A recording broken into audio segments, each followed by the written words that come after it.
Everyone is a star child, made of stardust and the infinite potential of the universe. This extraordinary field is something in each of us clamors for freedom from the bonds of fear, conformity, and an ordinary life. Welcome to Dr. Durr's Living in the Sweet Spot, where practical tools and solutions from the intersection of mind-body medicine, science, and spiritual well-being awaken and empower you to live out your infinite potential, to live life in the sweet spot. Hello, everyone, and I am your host, Dr. Balin A. Durr. And today we are going to talk with my guest, Portia Carney, in our reoccurring segment that we've titled Unapologetically Real. And here is where we go deep and talk about those things that really matter in an honest, unapologetic way, and helping you to have the life that you long for, the life that you may be kind of frightened to step into, but are willing to do so anyway. So let me go ahead and bring in my guest. Good morning. How you doing, Goddess? Good morning, Goddess. How are you? Oh, I'm really good. You know, it is always such a delight and a pleasure to have these conversations with you, right? Yeah. We have a good time. We do. Absolutely. Absolutely. So, let's see, for anyone who may not have the pleasure of, listening in on our first conversation, which is what we opened the show with back in February. Then, a few weeks ago, they really missed out on some things, but the whole point to today too is to continue having that conversation, right? about those things that really matter, going deep, getting in there, talking about it, can say keeping it real. Keeping it real. Say Yes.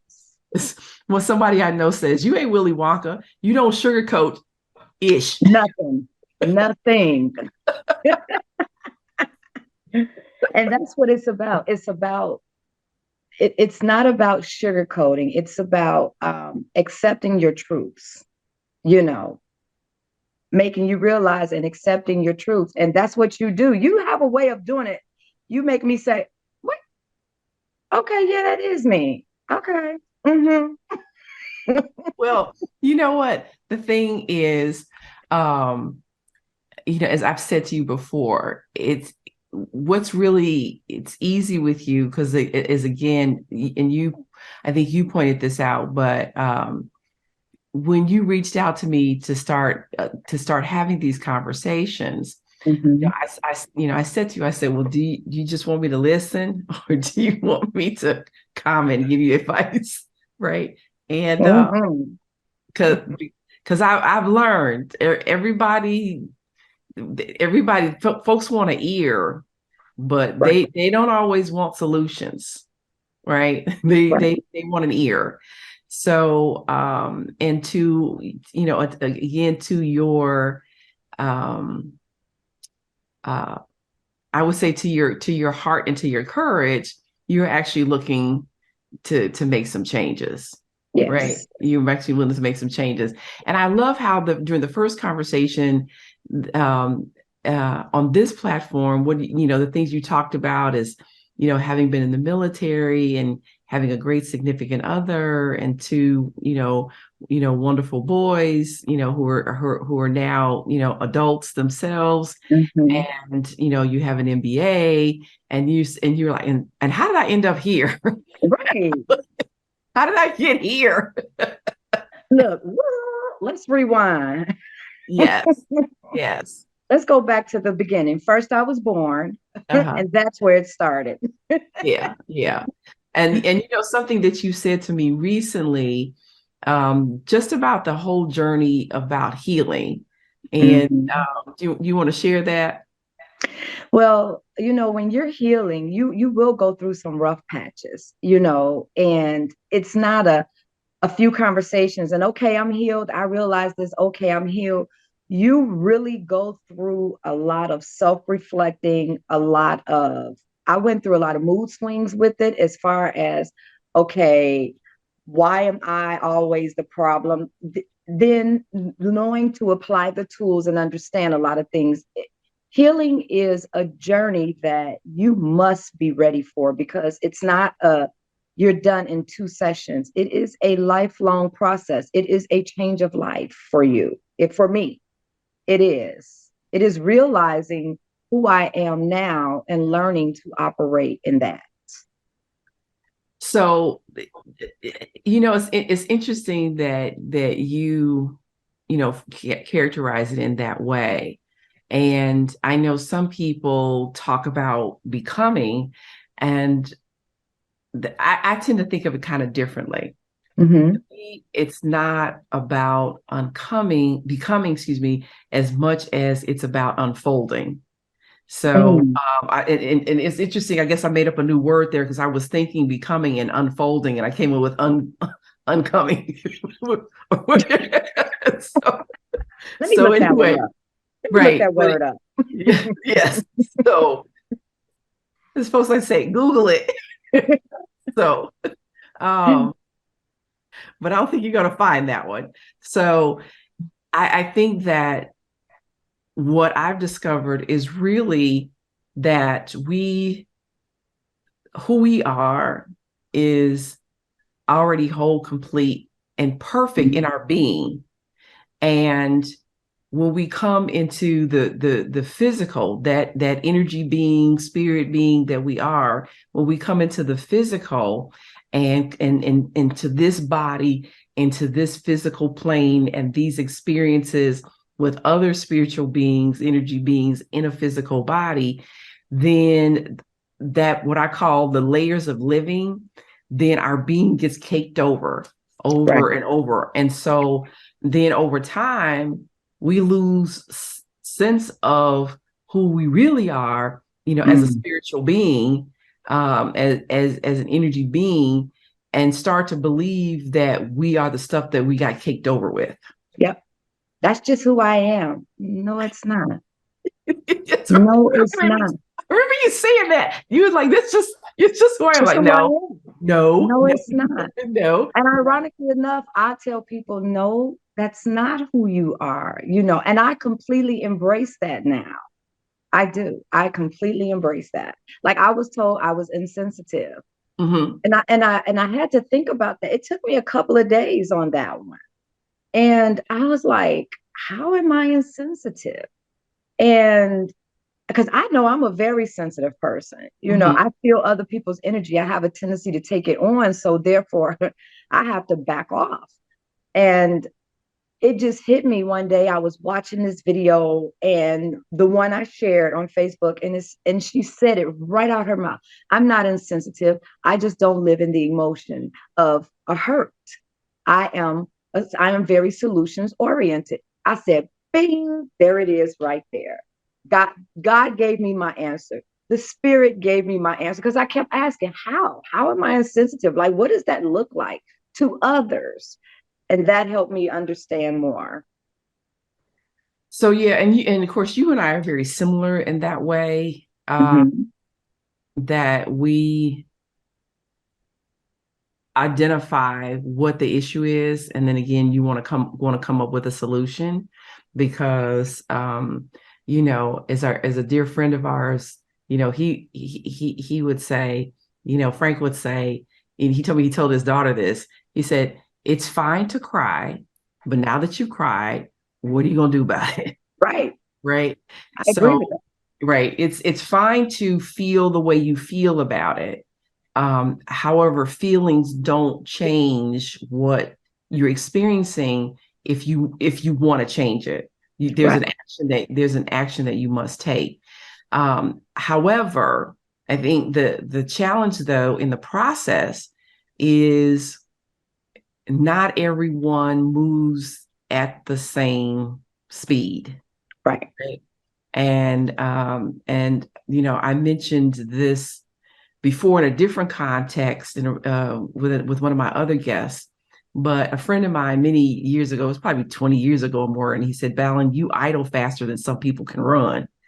And and and so even if we keep that in mind when it comes to healing, Mm-hmm. that people heal at a different pace and rate. So if if if we're trying to get them to find the solutions or heal too quickly, then in many respects it actually um, impairs the process because then the resistance for them starts to come out, right? Right. It's whatever that looks like for them. For whatever reasons, they don't want to do it, or if they're blaming you, or if they're blaming me, or whatever that looks like, or if they shut down, or whatever it is that comes up, then all of a sudden, the door can kind of slam, the curtain can kind of dumb down, the door slams shut, Mm-hmm. on the healing process for them because they need more time to just even kind of express, this is Mm-hmm. what I think, this is how I feel, this is what happened, this is what happened to me. And so if the healing part's kind of taking too faster than what they're ready for, it doesn't work for them. It Yeah, doesn't. and when I decided to embark on this journey, well, I'm glad you talking with you helped me come to this conclusion. When I decide to do something, it's like, okay, I don't see any hesitation. I have to be full steam ahead. Like if I go zip lining, when it's time for me to jump, I jump. Yeah. I'm not gonna say, wait. No, no, no, no, wait, give me a minute. No, okay, put the rope on you on the ledge. Okay, jump. That's what I'm here for. That's what this is for me. So when other people get to this point, they say, yeah, I want to do this. And they go, wait. And I'm like, why are you here? I just want to stick my toe in the water and test it. Swim, just jump in and swim. Like Right. it's like just do it. There's going to be something in it that you're going to have to work on more, but just embrace yourself forward for it to work on that. Give it more effort. But so here's the thing though, just in acknowledging what the truth is for some folks. Mhm. Some of them are kind of testing the waters, sticking that little toe in and testing the waters because number one, they don't know if the water is the right temperature. Right. And number two, some folks may not be good swimmers and may be afraid of drowning. Right. And so I think to, your point though, I remember um, seeing this short film, and right now, I'm sorry, the name eludes me because I remember sending you the link to it. Uh, Oh, the uh, two ladies. yes, yeah, the two lady swimmers. It was the short film that was on one of the segments of Oprah, and they were talking about how they swim in the lakes and the rivers, and Mhm. they're checking the temperatures and checking the tides and all the various conditions, but they're like, at some point we just got to get in. and Right. and the other thing they said, and getting in is harder than staying in. Yep. That's exactly what she said. Right, which I love. Me too. So yeah, so because I think it's so on point um to anything we do in this life, including our healing, Mhm. where this is a whole lot more than I think I'm prepared for. Mhm. Right, it's a whole lot more than I think I'm prepared for. So yeah, so obviously I'm thrilled about your gung ho, let's get it done approach to your healing, right? Um, because again, I might share something with you and you be like, oh, wait, huh? Okay. Yeah, one thing about me, because like I share with you, I am a huge procrastinator. And if I'm tasked with something and I'm given time to think about it, I don't function well after that. But if I just jump, if something just sporadically hits me, oh, I can commit to that. And I don't know why I'm that way. Give you an example. When I had a personal trainer, I would tell him, don't tell me what we're working on the next day. Just surprise me when I get there. Because if you give me a chance ahead of time to think about it, I'm going to find all the reasons I can to get out of it. Okay. So I know I'm coming, I'm committed to this, but just don't tell me what I'm doing. So when you and I talk, it's so raw. It's like we don't have a set plan, like we're working on this today. We're going to talk about that today. We just jump right in, and that works for me because now I'm even more committed to finishing it. Yeah. I don't know why I'm like that, but hey, that's my crazy method. Think later, do it now. Okay. All Who right. does that? Lots of folks. It's not you. It's not you alone. So you made a comment to me, earlier when we had checked in about that you felt like you were in a really good space. I am. And why do you think that is? Because I am discovering so much more about myself. So let me tell you what's been happening over the last couple of weeks.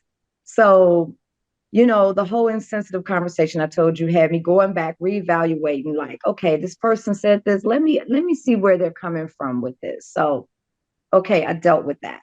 And then I've learned that type of personality is what I deal with all the time at work. So I went through this whole thing of these types of personalities always wanting to talk to me, right? And in one of those conversations, the girl said to me, "You're not listening." I said, "No, no, no, no, no. I'm listening to you." I said, "Let me validate your feelings." And that was a complete turnaround of the conversation right there. And once I did that, I was like in my head thinking, talking to her, but thinking about something else. I'm like, okay, you're getting it. You're getting it. But then I went through this whole thing of, God, this is so draining. I know I got to have a conversation with this type of personality. So I got to think about what I'm going to say before I get to work, just to make it work. And I was like, why can't I just be me?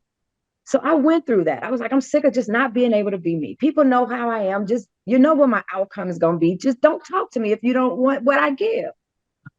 I had to erase all of that, right? I digress. I had to erase all of that and say, Portia, you have to be more aware. Other people don't know how they show up.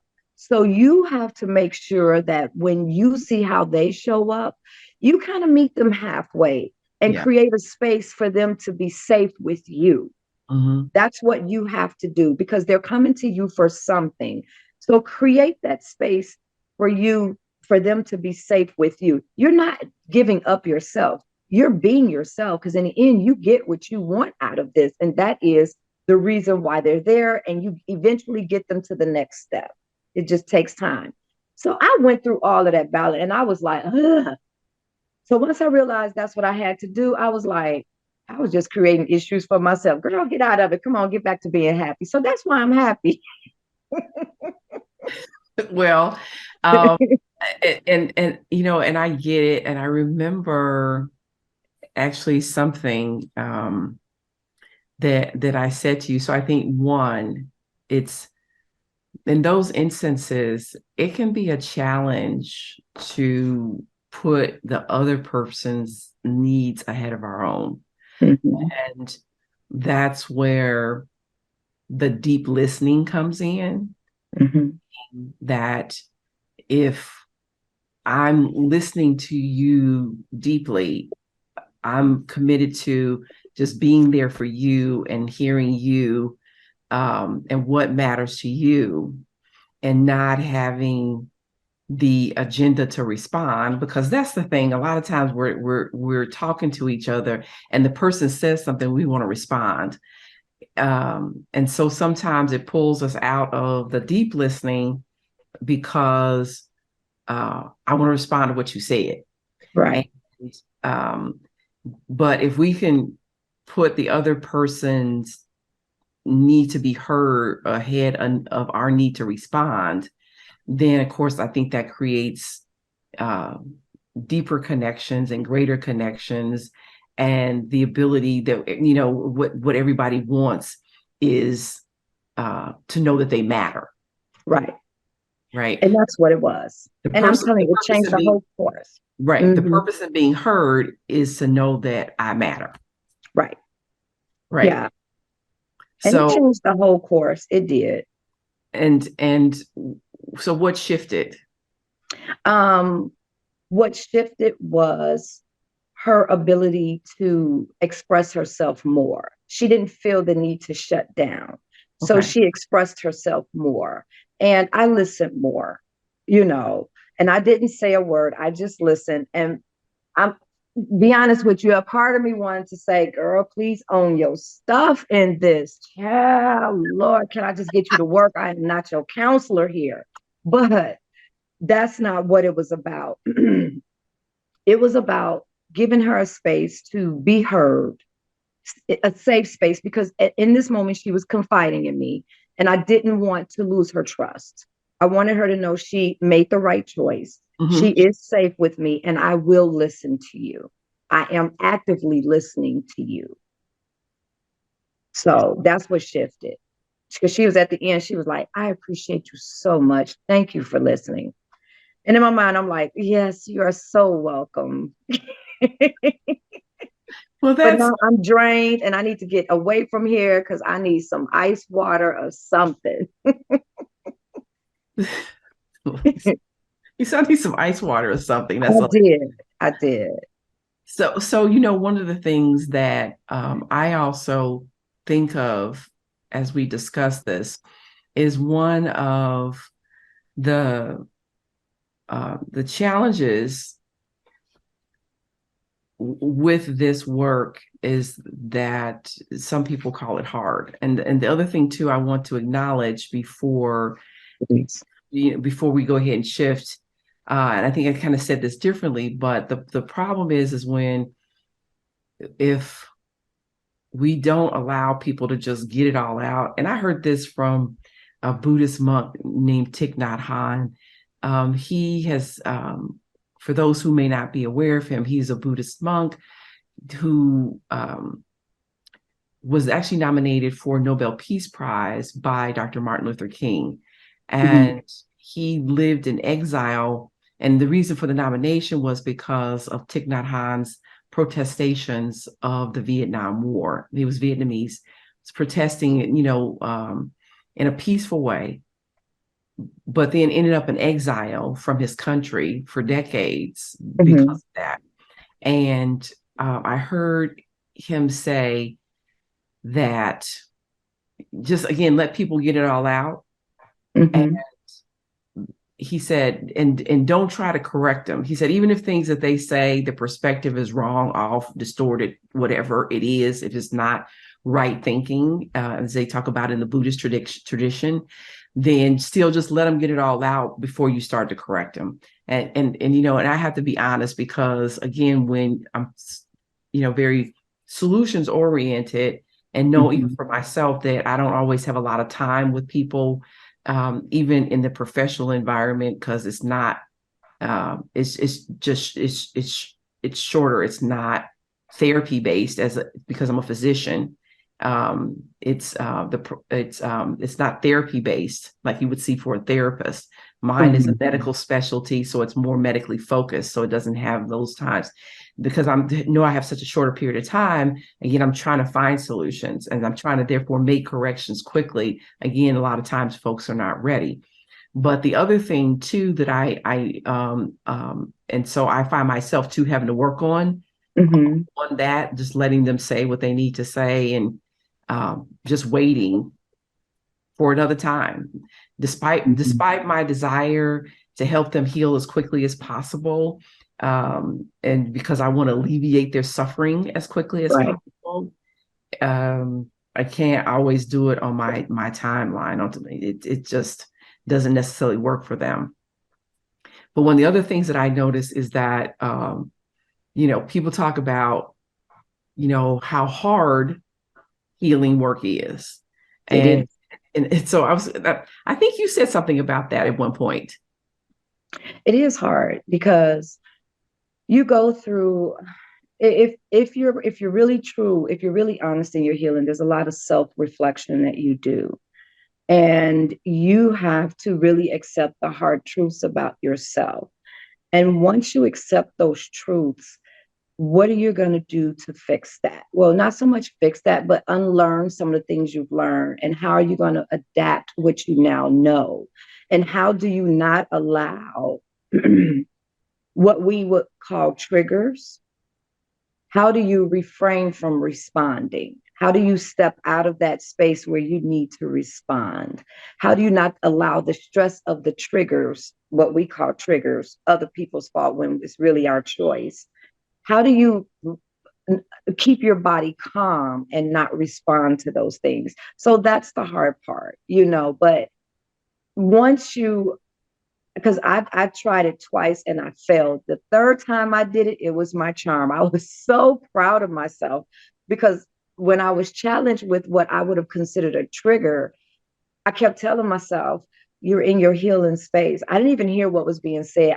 After the first few words, I was triggered. I didn't hear the rest because I had to tune it out and say, you're in your healing space. And when I said that, my facial expressions changed. I just felt my nonverbal communication lightened up. And I was able to say, I respect that. I really do. And I walked away very proud of myself that I didn't give that survival response that I would have given. And I didn't allow myself to be taken back to a space that I didn't want to be in. So that was the hard part right there. Those are the challenges. And I say that healing is like that post I made. When you go to the doctor for acne, right?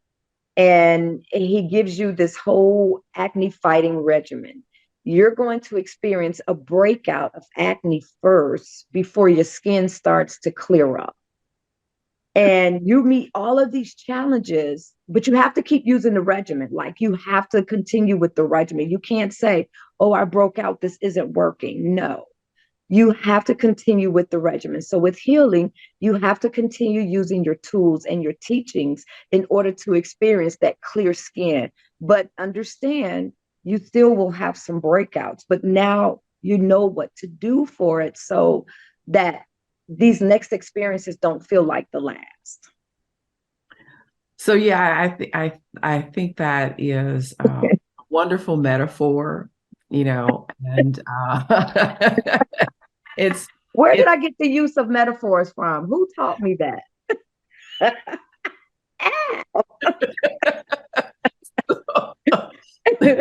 um, and yeah, it's for me. I of course I use them because what I know to be true is it is that I know these concepts can be very challenging and difficult Mhm. for people to understand.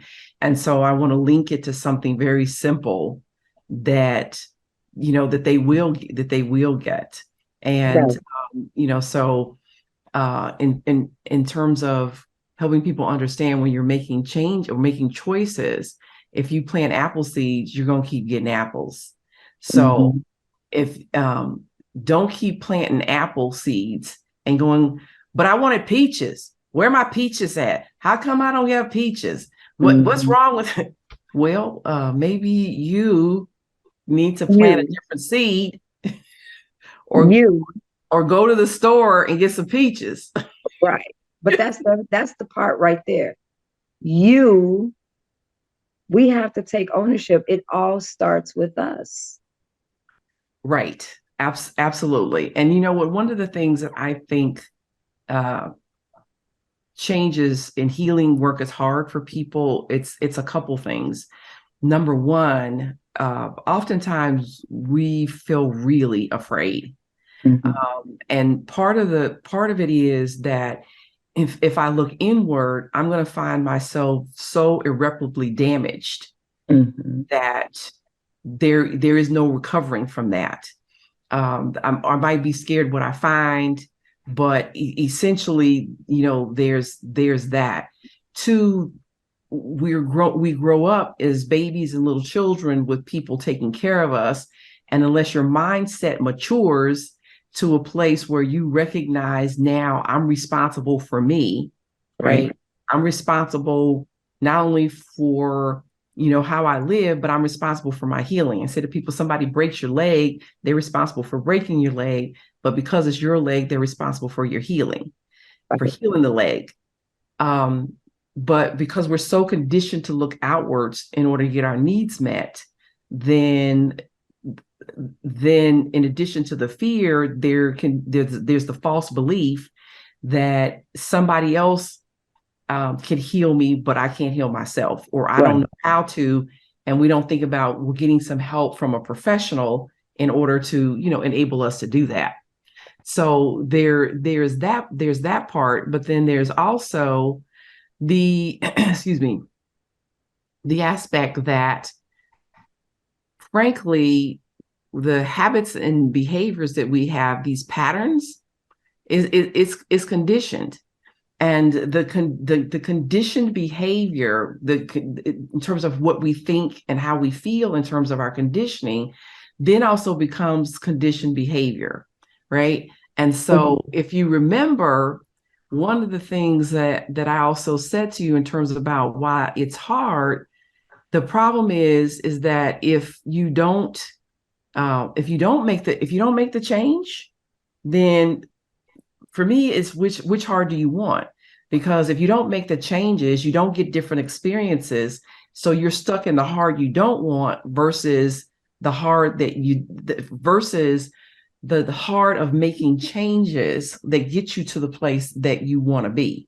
Right. And when I'm doing this myself, I'm kind of going, okay, I have this new way of thinking. I have this new system of, perspective, but the same stuff keeps coming up in my head, right? Mm-hmm. And I'm like, why is that? Oh, okay, because much of what we think is subconscious, Right. and the it's in and so if you go on automatic pilot, not being conscious, not being aware of what you're thinking and how you're feeling, then the subconscious or the autopilot is going to immediately run the programs and the conditioned behavior and thinking and feelings that you created over decades. That's your Mm-hmm. default, right? Mm-hmm. So, if somebody um challenges you, or triggers you, as you said it, then I'm thinking about, that's what I say to you. Oh, now the gunslinger comes out. Yeah.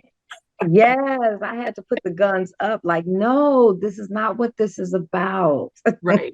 And I said to you, I said, if the gunslinger comes out, it's going to be a bloodbath, and then we're going to have to call, the virtual coroner Right, to Dr. Balin. to the scene, right? So, you know, you gotta learn how to pump your brakes and Yes. pause in order to recognize, this is not that previous situation, right? Right. This is not that previous experience or that other person.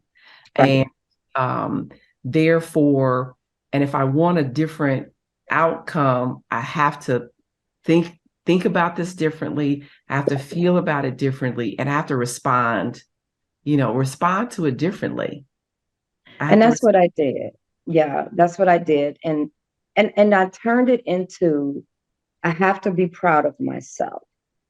Because if I go back to responding the way that I used to, now I'm upset again that not only am I responding this way, but I let myself down and I'm responding to things that no longer exist. So it became a threefold type thing for me.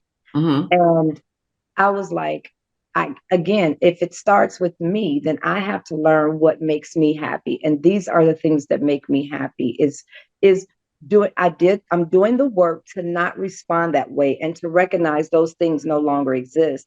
So when it appears to be familiar to me and I know it's not that, there's no need for me to respond that way. And I can't allow myself to fail at this because that's what it turns into. This is the one thing that I set out to accomplish on my own without no one else pushing me to do it.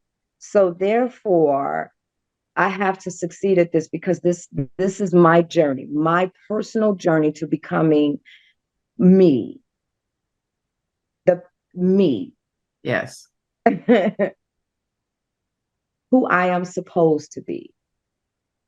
Well, and of course, for me, again, this to me, it's not about who you're supposed to be. It's Mhm. about having greater demonstrations of who you are. Yes, And that's to me, that's very different. Again, it's the difference between unfolding and becoming. right, So who I'm supposed to be is about becoming, right. having greater demonstrations of the unique, wonderful, whole, complete, perfect being that you already are. And having greater demonstrations of that, that's unfolding. That's the unfolding. Yes, unfolding and demonstrating me. Yes. That there you go, goddess. There you go. Yes. Yeah. Yeah. It's And about that's very important to me. That's very important to me. Like I told you about the whole mean girl thing. I was like, oh God. And I just couldn't respond, so, you so know. remind me, because I'll be honest with right now, I'm not remembering. What was that about the When Mean Girls? so went on a trip Uh, and there were several young ladies who, I was the outsider on the trip and I met these several young ladies and it became a mean girl thing because I was not affiliated in the things that they were affiliated in. So oh yeah. it became a whole let's attack mean girl type thing. And I was like, yeah, no, I'm not going to respond to this. Because that was their issue and Correct. not mine. Correct. So Correct. I couldn't own it. Correct. So, one of the things too, that brings up a couple things for me. Number one, it brings up the fact that, um, I've had people, and actually some of the men folk in the village have said to me that, that you intimidate men. And I'm going, no, I don't. And they're like, well, are you sure that you've been told that before? And I'm saying, yes, I have. And I said to those two particular ones, I said, both of you all are alphas, right? Yes. I said, so do you feel intimidated by me? No. I said, right, because you all are alphas, alpha males. That's what I'm talking about. They're both alpha Mhm. males. And I said, so if it were me doing it, then all men would feel that way. If it were me doing it, that would Right, be me making them feel that way. And so right. I said, it's not me making them feel that way. I said, because I can't make you be an astronaut against your will. So I can't make you feel intimidated. Right. Um, I said, really what it is it's them looking at me and comparing themselves and feeling that they're inadequate or feeling that they're less powerful or, Mhm. something along those lines that, or they feel like, um, they're out of my league. Right. Right. And I've also had someone say to me that was female that she said to me, she said, you have such a strong, confident presence that I Mhm. thought you were going to criticize me. And, in the processing of this kind of thing over time, and it's taken me a really long time to understand it because I was like, what is this whole thing people feeling intimidated about? Mhm. Um, because of course that's not my intention to do that anyway. And I said, also, you have to understand what intimidation is. Intimidation involves certain kinds of actions, right? Mhm. And I'm not doing those, engaging in those actions. So again, that's not about me. So it brings up two things. One, I came to the realization that um, like any relationship or any encounter, it's a couple things. One, how you see me and how I see you, frankly, Mhm. is based upon my perspective of you, Yep. right? My beliefs. I'm not even seeing all of you. I don't know all of you.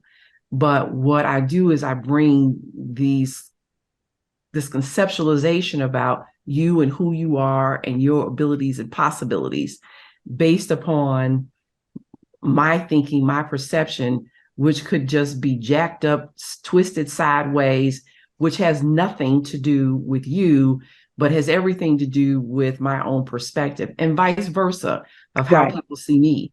Number two, my presence just draws out of people what's in them, and Mm. vice versa. It's like, Mhm. I tell people, it's like if I have, I have a bottle of hand sanitizer sitting on my desk. When I hit the pump, what's coming out? Hand sanitizer, not Right. lotion, not soap, not anything else but the hand sanitizer.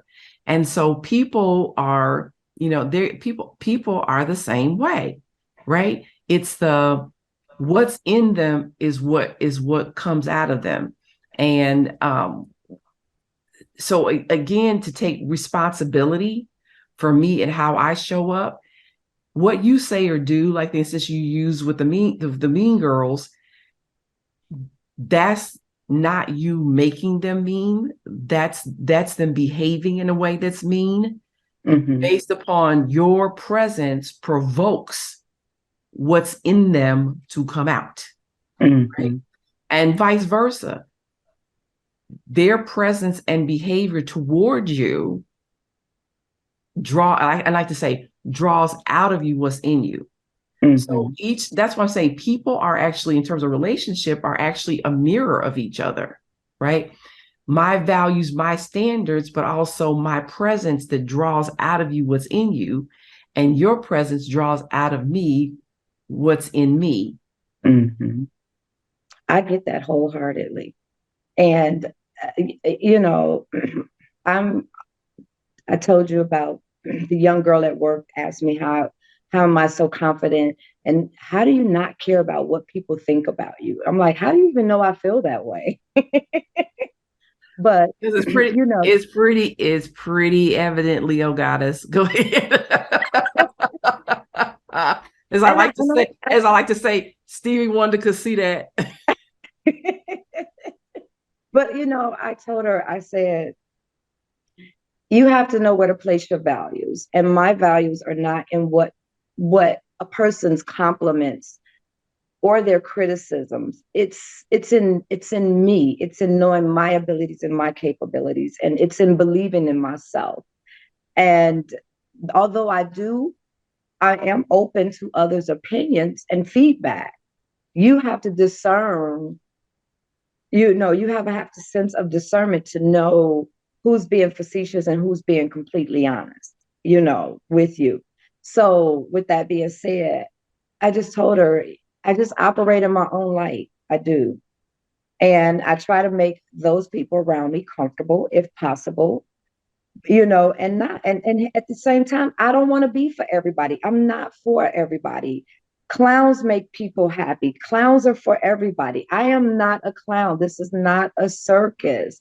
My energy is not for everyone to enjoy or to feel good in. It's not. It's not. And just like everyone's not for me. And it's okay because it's not rejection. It's called a choice. I'm not everybody's choice, and I'm okay with that.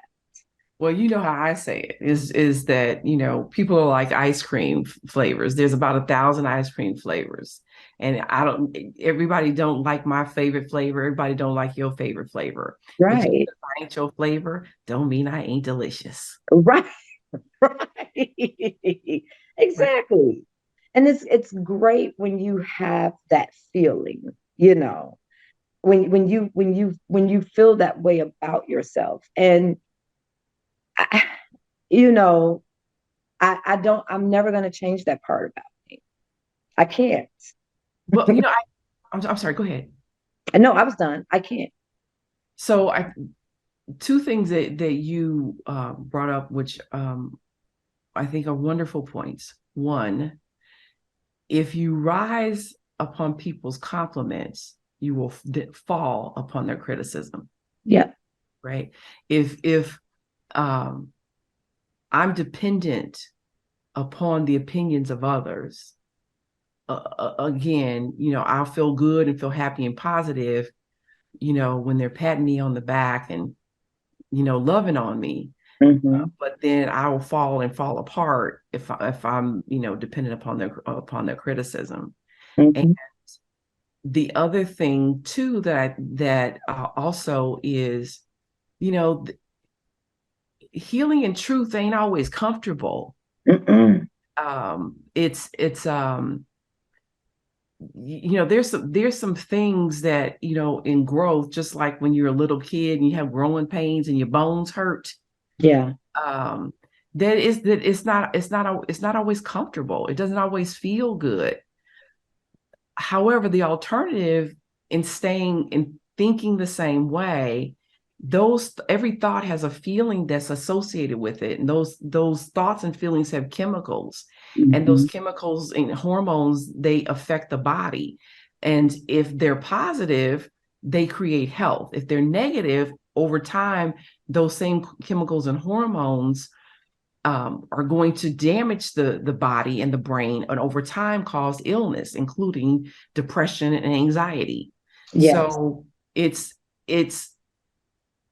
you got to decide which one you want. You got to decide, again, if you want to continue to live um, in the pain of your discomfort, Hmm. and your hurt, and your suffering and your struggle, or do you want to do the work, and the healing work with yourself, not because, again, to me, because who we are is already whole, complete, and the Hebrew um, finished means perfect, Hmm. as that expression of the creator that is whole, complete, and perfect. Because that's the other thing I tell people: when they're feeling bad about themselves and judging and criticizing, you're not going to feel good about you. That's like Right. peeing on yourself. You keep peeing on yourself, you're going to stink. But as That's true. right, That's so true. you want to smell good, stop doing that. Right. um but as expressions of the creator, if we as a spiritual being believe that the creator created everything in the universe, including you, then how are you inferior and inadequate? I said, is there some part of God that is defective? So did God take out break off a defective piece of itself in order to make you that day? Right. That so it's not about the healing, is not about healing your being. It is about healing your thinking and your Right. emotions, right? Yep. uh because we do experience harm, and we do experience rejection, and we do experience that in a way, again, to me, that what it does is those layers of living just cakes over Yep. the truth and the beauty of the beings that we already are. So to me, that's what the healing process is about. And no, it don't always feel good. No, it doesn't always feel comfortable. It's not, Hmm. it's not pleasant. It's but it's necessary. It's what's required in order to get that stuff caked off, get your chemical peel sometimes. You know, Right. sometimes you need a jackhammer to get Get rid of the that stuff stuff. off. Right. It's true. I don't know if you remember when we were having a conversation when I was doing the couples therapy with you that one Mhm. time. Yeah. And I said, I was in my chair like doosh, doosh, because I was getting my truths, I was oof, oof. And one of the parts I remember completely in this one piece of it. I said, well, my significant other said, see, listen to how you saying that now. And I was like, I ain't saying it a certain way. You said, no, that was a little spicy, ma'am. I was like, wait a Yeah, minute. I said, you had some sauce on that. I was That's listening. what you said. Yeah. We have to be open to hearing our truths, no matter what. And you don't always see yourself. And when someone else sees you, who you respect, and even people you may not be too comfortable with, because they'll tell you about yourself faster than somebody else will. You have to listen to some things. You know what I'm saying? You have to go back and think. But that day, I heard so much of my truth that it took me a minute. I felt like, let me tell you what I felt like I had afterwards. I felt like I came down with COVID symptoms because Wow. it'll take you out. You know how them COVID symptoms take you out. You got to lay down for a minute. You feverish, your body aches. And then after I was able to work through it and accept my truths and say, okay, now you got to take the steps to improve this or not do this. Then I felt better. I felt my medicine kick in. I felt the strength. I wasn't angry. I wasn't upset. I just had to rest in what I needed to heal. Because when you have COVID, you have to heal. So that first 2 days, it knocks you down. You have to rest in that so that you can heal. So I had to heal past that. And that was the biggest blow for me, but my greatest breakthrough. It was. Come on, teach, It girl, was. teach. It was my My biggest biggest blow, blow was my greatest breakthrough. greatest breakthrough. It was. And that's why I tell you now, no trigger will prosper. Like, you're going to trigger me? No. That was, I remember you wrote that too. Hashtag no trigger will prosper. I was like, No, oh my ma'am. gosh. No, ma'am. Y'all don't know. And sometimes I get a little saucy. Like, yeah, I'm healing, but I'm still a survivor. Don't forget. But 2 days after I put that up there, I was like, you don't even need that last part. Stop owning the negative. Stop owning that. Stop putting it out there that, yeah, I'm healing, but there is no but. If you're healing, you're healing. You don't need to survive when you're healing. You need to walk in that space of understanding that you understand you. I understand me. And I teach others to understand me so we can have harmony. And I try to understand them, not try. I learn to understand others because it is needed. People think, you can communicate. Anybody can talk, but can many people understand? Just because you can talk to me doesn't mean you understand me, because you still have a perspective of me that comes from you and not from me. So you don't know the real me. And I gave my one friend an example. I said, people don't know that. Yes, I'll talk to a lot of people, but I'm really an introvert. I don't entertain. I like being alone. But because from what you see me on Facebook, that I may be with this friend or that friend, please take note that I'm with the same people all the time. I'm never outside of my group or my friends like that. And you see me having a good time with these people. Other than that, you don't see any more of that. I'm not an entertainer. I don't need to be this place or that place or, that is not, but people have that perspective. They've come with a story based on what they saw, and not once have they had a conversation to say, who are you? Right. So as I said, people don't know who you are. They just judge or criticize who they think you are. Yep.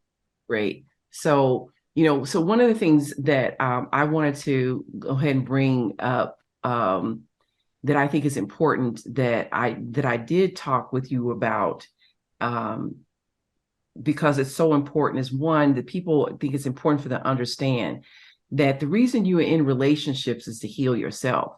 But when you're Mm-hmm. pointing like this at the other person, then you don't recognize that that's what it is, that Yep. you're the casting director of your own life. They show up, audition for the role, and you either say you have the part or you say, thank you for coming, we'll be in touch. Right. Right? So, which means you didn't get it, not you, partner. So Right. not you, slick. So so if you understand that, then you understand that, again, the person, again, they're a mirror reflection of you. So if, and the other way I say it is when you looking in the mirror, do you want to brush your teeth or the teeth that you see in the mirror? Right. And that's what people miss about relationships. If I'm talking about what you're doing and how you need to clean up, etc., the point is you trying to brush the teeth, the image in the mirror, the teeth of the image in the mirror. That's never going to work because you're reaching outward as opposed to reaching here. And so when Right. you reach here to brush your teeth, what you see in the mirror is a reflection of that. Right. So if you understand that that's what that is, that you're together to do your healing work, and you either do the healing work through that relationship, and if not, you just go on to the next relationship with still the same work needing to be done, Mm-hmm. unless you complete it prior to entering into your next relationship. But even the relationship when you're the folks at work, people in your family, all of that, those are relationships. Yep. So those things are showing, the things about you are showing up anyway. The other Mm-hmm. thing too is, what kind of energy do you bring to your partner, to the unit, to the unit? Is it one of a peaceful intention to keep Mm-hmm. peace and harmony at home? Because as my dear friend and master teacher, Master Yoda, says, with everything the Black men go through out in the world, we don't want to come home to drama at the house. Again, I embrace that for myself. I don't want to come home to drama at the house either. Right. So do I bring the intention of a peaceful interaction, right? Right. To and then do I behave in such a way that I am fueling conflict, in fueling anger, etc., or am I doing my best to be peaceful and to maybe suck the air out of the room, or at least let the fire exhaust itself, um, right? Am I magnifying the conflict, or am I magnifying the Diffusing. conflict, Yeah. or am I helping to make it a peaceful interaction, right? Right. Mm-hmm. So I think those are things that we want to really remember, um, about ourselves. Who am I? What are my perspectives? What am I thinking? How am I feeling? How am I showing up? How did I select you? How did you select me? What I'm drawing out of you is what's in you. What you're drawing out of me, what's in me. Let me be responsible for what I think, how I feel, and how I respond. That's what responsibility is, as opposed to Mm-hmm. blaming. The weather is the weather, but guess what? I can't change the weather. I can't control the weather, but I do control this right here, Right. right? Yep. And be kind to me, be loving to me. Right. Acknowledge there's some things I can make some shift in, but just be kind and loving to me. Right. So is in this last minute or so here, anything you want to share with the audience, Goddess Portia? Yes, God. Being unapologetically real, the unapologetic real goddess. It's one thing I learned. You have to lead with the love and the respect that you want to receive at all times. No deviation. There is no but no, no. You have to do it. Okay. You do. Well, I think that is a wonderful note for us to end on. And I so appreciate, again, you joining me for this conversation. Again, this is an ongoing segment. The Unapologetically Real is an ongoing segment of my show, Dr. Durr's Living in the Sweet Spot. And so, again, we will push the pause button for now, and then I look forward to talking with you again the next time. All right. I am your host, Dr. Balin A. Durr, awakening and empowering you to live life in the sweet spot.